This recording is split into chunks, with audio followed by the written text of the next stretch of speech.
On this Monday show, we'll talk sprint car Wicker bills, Lincoln's Icebreaker, another update on the current plight of the American Sprint Car Series, and more. Let's go.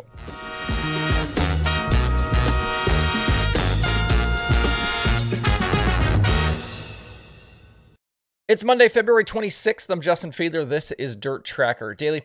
We'll kick your show off today with some news around the ongoing ASCS saga. I talked on the Sunday show about several signs that were pointing towards the opening weekend at Corpus Christi's South Texas Race Ranch being in jeopardy, and now we know the fate of that event.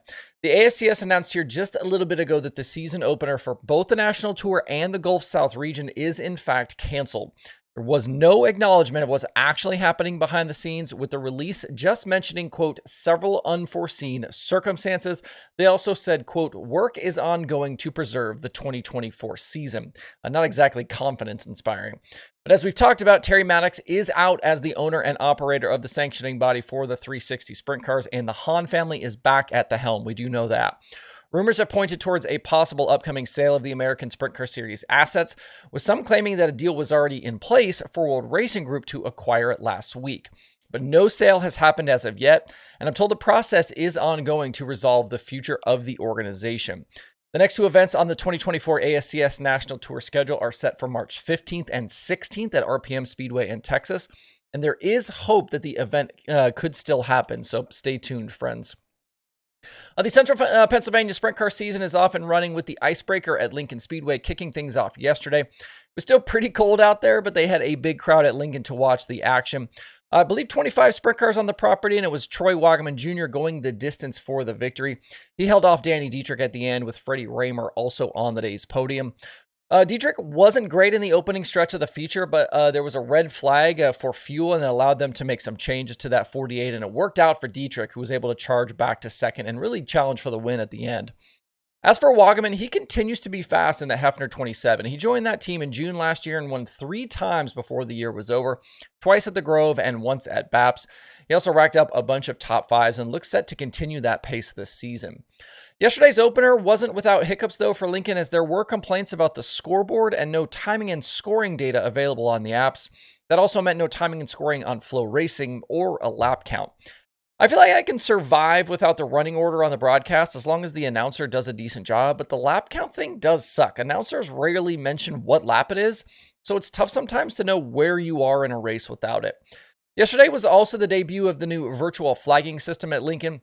The track did still have an actual flagman in the stands, which they said they would do during this kind of transition period. Opinions from the fans will continue to be mixed, and they were obviously that yesterday. I saw some positive and some negative comments about it.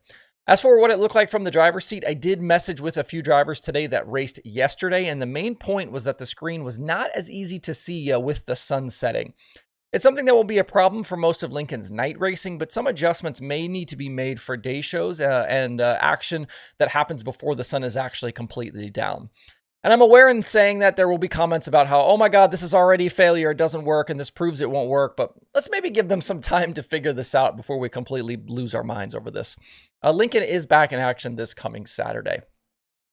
Speaking of Central PA, one driver we won't get to see there this season after all is Justin Henderson.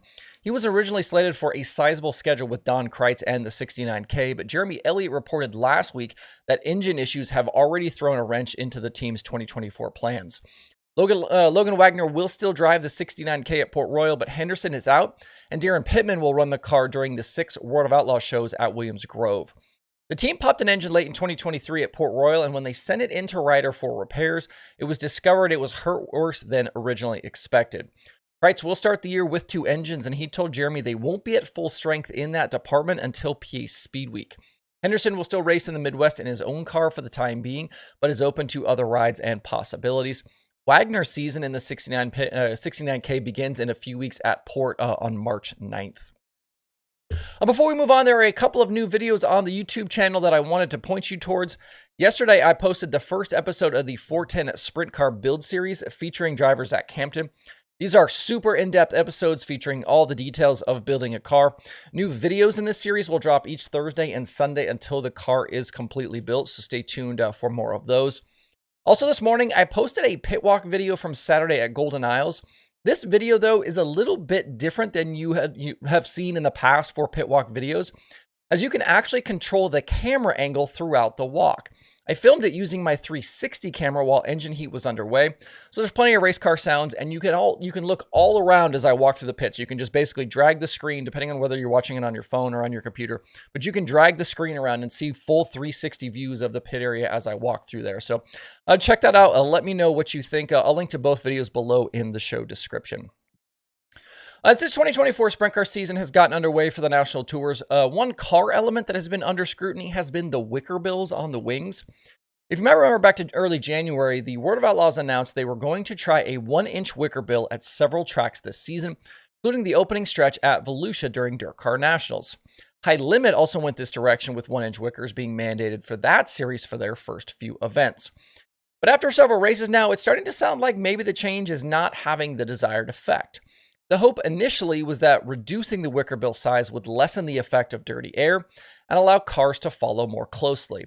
It would also take away some downforce, maybe unhook the cars a bit from the racetrack. The idea then being that we'd see more passing and better racing. And if you aren't sure what a Wicker is, check out this image. Wickers are pieces of metal placed along the back of the flat part of the wings to catch the air and add additional downforce. So where you can see the arrows pointing on this picture of Kyle Larson's car. But so far, with 4 races complete on both the High Limit and Outlaw sides, the drivers are not convinced.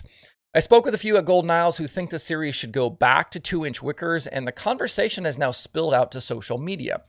Bomacito posted yesterday to Twitter that he thinks the dirty air is actually worse. Parker Price Miller said he thinks they should move the front wings forward to help dirty air. And High Limit's competition director Mike Hess acknowledged he's heard similar things from other drivers. The Outlaw release on the trial did say that they would gather feedback and evaluate everything before making any official rule change. No word or indication on if the 1-inch bill will be in effect this coming weekend as the Outlaws return to Volusia. Finally today, Tri-City Raceway Park in Pennsylvania has new owners. The track was listed for sale, but the owners had posted to social media back in January that they had still planned on opening for the 2024 season, even if buyers weren't found. And they did release a full schedule last week with their usual Sunday Thunder program and scattered special events, including a PA Speed Week stop. The track is located 50 or 60 miles south and a little bit east of Erie, PA. The new owners are Josh and Kirsten Schiffer, who are actually Central PA residents and not Western PA, where the track is located. Tri-City opens April 13th with an enduro event and then hosts the fast sprint cars on May 5th. That's it for the Daily Show today. I have a new piece for the email newsletter to send out soon. This one from a rider we haven't featured before. So if you want to sign up free to get some cool dirt racing content right to your inbox, head over to DIRTRACKR.com/theslider. While you're there, you can also check out all of the 34 past issues we've sent. Hope you guys have a great Monday out there. We'll see you right back here tomorrow.